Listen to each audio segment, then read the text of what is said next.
Susu ikan belakangan ini disebut sebagai alternatif susu sapi yang diberikan dalam program makan siang bergizi pemerintahan Prabowo Subianto Gibran Rakabuming Raka.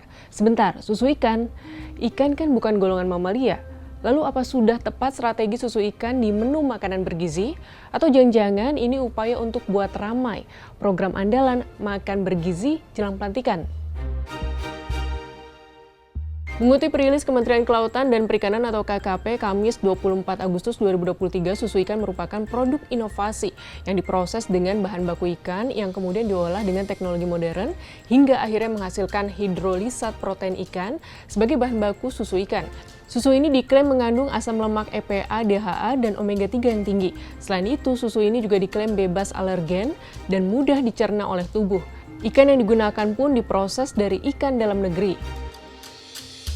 Menanggapi hal ini, Guru Besar Departemen Gizi Masyarakat IPB University yang juga Ketua Umum Asosiasi Institusi Pendidikan Tinggi Gizi Indonesia atau AIPGI, Hardinsyah, Rabu 11 September menyebut jika definisi susu ikan tidak tepat karena susu merupakan cairan yang dihasilkan oleh kelenjar susu mamalia seperti sapi dan kambing termasuk manusia. Sedangkan istilah susu kedelai juga kurang tepat, harusnya disebut sari kedelai. Jadi susu ikan lebih tepat disebut sari ikan atau susu ikan analog. Selanjutnya, terkait sari ikan, banyak hal yang bisa dikritisi, yaitu zat gizi makro yang terkandung mungkin bisa menggantikan zat gizi makro yang terdapat pada susu sapi. Namun, kandungan gizi mikro di dalamnya bisa berbeda.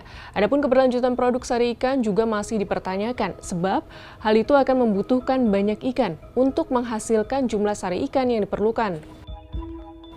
Ribut-ribut soal susu sebagai pemenuhan gizi, dokter spesialis gizi klinis di RSUP Cipto Mangunkusumo Fakultas Kedokteran Universitas Indonesia, Nurul Ratna Mutumanika mengatakan, susu sebenarnya hanya sebagai makanan tambahan dalam pemenuhan gizi seseorang. Pencegahan masalah gizi dinilai lebih efektif dilakukan dengan memastikan asupan gizi seimbang yang didapatkan dari konsumsi protein hewani langsung, seperti daging ayam, daging sapi, ataupun telur. Selain itu, pastikan pula konsumsi sayur dan buah seimbang, beserta dengan konsumsi sumber karbohidrat yang cukup. Jenis makanan yang bervariasi lebih dibutuhkan untuk memastikan berbagai nutrisi yang dibutuhkan untuk pertumbuhan dan perkembangan anak bisa terpenuhi. Mengonsumsi susu sapi kini tak sepenuhnya sehat, ada bahaya mengintai di baliknya. Susu kemasan yang kayak gula dan perasa bisa berdampak mulai dari obesitas, perubahan suasana hati, meningkatnya kecemasan dan depresi, hingga mendorong perilaku agresi. Selain itu, risiko paling umum yang baik dialami masyarakat yakni mengalami intoleransi laktosa, yaitu ketidakmampuan tubuh mencerna laktosa atau gula alami dalam susu. Menimbang-nimbang risiko susu sapi dan susu ikan, bagaimana kalau kita coba alternatif lainnya yang pasti lebih mudah, murah, dan bergizi? Badan Kependudukan dan Keluarga Berencana Nasional kini gencar mengampanyekan makan telur untuk menurunkan TENKES. Pemerintah juga memberikan bantuan sosial pangan yang salah satunya berisi telur dalam program Keluarga Harapan. Meski terlihat sepele, pemberian telur bukan sekadar program yang muncul tiba-tiba. Banyak studi di berbagai negara menunjukkan manfaat mengonsumsi telur setiap hari guna mencegah dan mengurangi risiko TENKES. Selain itu, telur lebih murah dan mudah diakses masyarakat.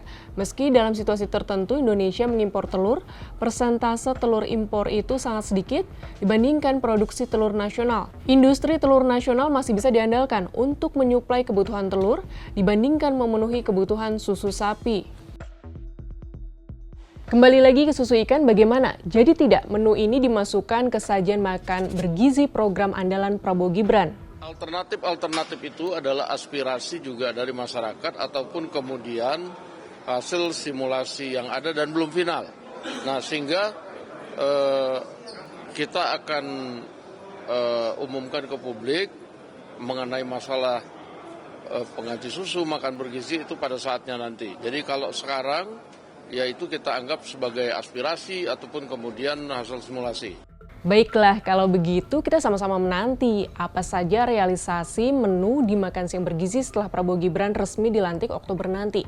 Semoga persiapannya matang, karena program yang dikerjakan tak main-main dengan anggaran jumbo pula. Bagaimanapun ini menyangkut pemenuhan gizi anak-anak generasi penerus bangsa.